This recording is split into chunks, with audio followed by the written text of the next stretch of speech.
With the introduction of AI technologies like ChatGPT, DALL-E, Midjourney, etc., we know that the world is not going to remain the same forever. Did you know that this modern-day AI can now create new NSFW models in an unlimited amount? How is this going to change porn industry forever? Let's hear it from Joe Rogan. These aren't real people. What? Yeah, so these pictures are going around the internet. A lot of them look very similar to me, which is kind of weird. I'm sure Lex can explain that part of it, but I am not explaining any of this. No. Yeah. yeah. So like these are completely 3D, like People. CGI made Yeah. people. Not 3D, Not it's 3D. 2D. So like very photorealistic, if not photorealistic. But like when you look real close, you can see some weird things going on. Like the background here is a little messed up. There's already apparently OnlyFans accounts that are being taken over and being tricked by guys running them. Of course. And it's just these kind of fake girls that aren't real people and look What? real. These are all fake? Yeah. The hands or the fingers here are a little off.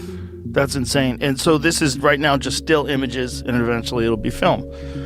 Eventually it'll be unrecognizable. You won't be able to discern whether or not it's an actual person. I mean, in terms of, obviously, much of human civilization is driven by sex. I mean, there was a time we didn't have easily accessible porn, Right. and that changed a lot. I mean, Yeah. I don't think we've actually quite caught up to how much it's changed the nature of human civilization. Just porn, easily accessible porn. Yeah, I talk about it on stage right now. It's very weird. It's very weird for kids. If you really think about what's happening with kids, like any kid that has a smartphone, people just leave give your kid a phone, just leave them alone. Like they just go to school, they go to their friend's house. They have that phone independently of you. They could look at whatever the fuck they want. You had a good conversation with Jordan Peterson. He was talking about the more you have this kind of virtualization, the more you allow the psychopaths to reign free. Mm-hmm. Yeah. So like the more we have artificially generated porn, the more we have artificially generated violence, photorealistic violence, Yeah. the more you make it normal for you to be basically a psychopath in the digital space.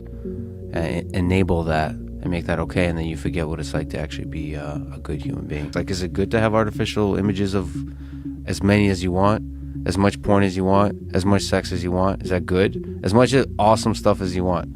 Is that good? Is that what human flourishing looks like? Or do you want to have some constraints, some limitations, some finiteness of resources, some scarcity? Maybe that's actually fundamental for human happiness. Having too much of awesome stuff, maybe that destroys the possibility of real, meaningful, deep happiness. If you found this video useful, make sure to like, share and subscribe. It really helps me to stay motivated. Until then, see you later.